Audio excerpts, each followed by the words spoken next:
Jain boarding जमीन खरेदी व्यवहाराचा वाद आता निर्णायक टप्प्यावर पोहोचलेला आहे। धर्मादाय आयुक्तांना तात्पुरती स्थगिती दिल्यानंतर धर्मादाय आयुक्तांचं अधिकाऱ्यांचं चौकशी पथक इथं आलेलं आहे आणि हे सगळ्या मंदिराची पाहणी करते। जो ट्रस्टींनी दावा केला होता खरेदी खत करताना की मंदिर नाहीच इथं, म्हणून ते मंदिर पाहण्यासाठी सगळे आंदोलक ट्रस्टी समक्ष ह्या अधिकाऱ्यांना हे सगळे जैन मुनीम साधू सगळ्या मंदिराचं महत्त्व समजून सांगतात की मंदिराचं किती पुरातन मंदिर आहे, मंदिर एक्झिस्टन्स आहे हे त्यांना समजून सांगतात। आणि हे ट्रस्टी आणि हे सगळे ट्रस्टी समक्ष हे सगळे चौकशी पाहणी सुरू आहे। त्यामुळे येत्या 28 तारखेला जी सुनावणी होणार आहे त्यासाठीची आजची धर्मादाय आयुक्त अधिकाऱ्यांची पाहणी आणि त्यानंतर त्यांनी दिला जाणारा अहवाल धर्मादाय आयुक्तांकडे हा खूप महत्त्वाचा टप्पा असणार आहे या सगळ्या लढ्यातला। कारण शेवटी ही जमीन जवळपास 2.5-3 हजार कोटीची सगळ्या प्रॉपर्टी असलं सांगितलं तर तो अवघा 230 कोटींना ह्या ट्रस्टींकडनं गोखले बिल्डरच्या घशात घातलं गेलं हा सगळा आरोप आहे।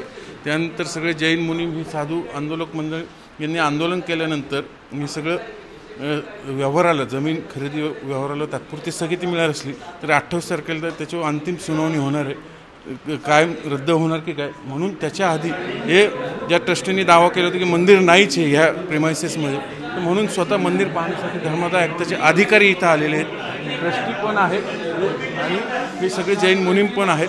त्यामुळं आजचा ही पाहणी अहवाल ह्या सगळ्या लढ्यामध्ये खूप महत्त्वाचा टप्पा असणार आहे। त्यामुळं धर्मादाय आयुक्ताचे अधिकारी आज नेमकं काय अहवाल देतात तर प्रत्यक्ष साधूंनी जैन मुनीमनीच त्यांना हे सगळं मंदिराचं अस्तित्व एक्झिस्टन्स ज्याला म्हणतो ते दाखवलेलं आहे।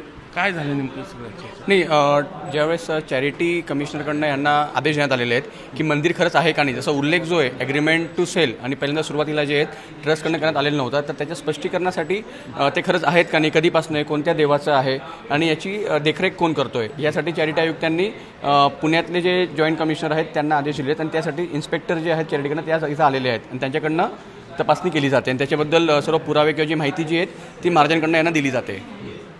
ट्रस्टींचं काय म्हणणं आज तुम्ही घेराव पण घातला नाही, ट्रस्टींना घेराव त्यांना फक्त की तुमचं उत्तर द्या याच्यावर, तुमचं जे स्पष्टीकरण आहे तुम्ही काय दिलं होतं काहीच नाही म्हणलं, ते कोर्टात चाललेलं आहे त्यामुळे कोर्ट त्याच्यावर जे काय असेल ते कोर्ट उत्तर देईल। मी व्यवहार करताना कोर्ट नव्हता पण आता कोर्टाचं ते आता मंदिर तर दिसते एक्झिस्टन्स स्वतः धर्मादाय तुम्ही स्वतः हा सर्वपासून 1958 पासून हे मंदिर आहे, त्याची स्थापना झालेली आहे, पण तरीसुद्धा आतापर्यंत यांना मंदिर दिसत नव्हतं, पण अचानकपणे सेलडीडमध्ये दिसलं आणि आता चॅरिटी कमिशनने त्यांची जी ऑर्डर होती त्याच्यावर त्यांनी परत फेर तपासणीसाठी आदेश दिलेले आहेत। काय होईल काय नाही, 100% हे सर्व समोर आहे त्यामुळे हा व्यवहार होणार नाही याची आम्हाला खात्री आहे। रद्द होईल 100% रद्द मागणी तीच आहे, मागणी तीच आहे, पूर्ण व्यवहार रद्द करण्यात यावा। ते अक्षय जैन हे आंदोलक आहेत, यांनी या लढ्यासाठी पूर्णपणे सुरुवातीपासून सक्रिय सहभाग घेतलेला आहे आणि आता हे पाहणी अहवालात हे धर्मादाय आयुक्ताचे तपासणी पथक जे आहे चौकशी पथक नेमकं काय अहवाल देतं त्यावरच 28 तारखेला सुनावणीचा निकाल अवलंबून असणार आहे। व्हिडिओ जर्नलिस्ट नितीन सांडवरसह चॅनल म्हणजे जे मीडिया पुणे।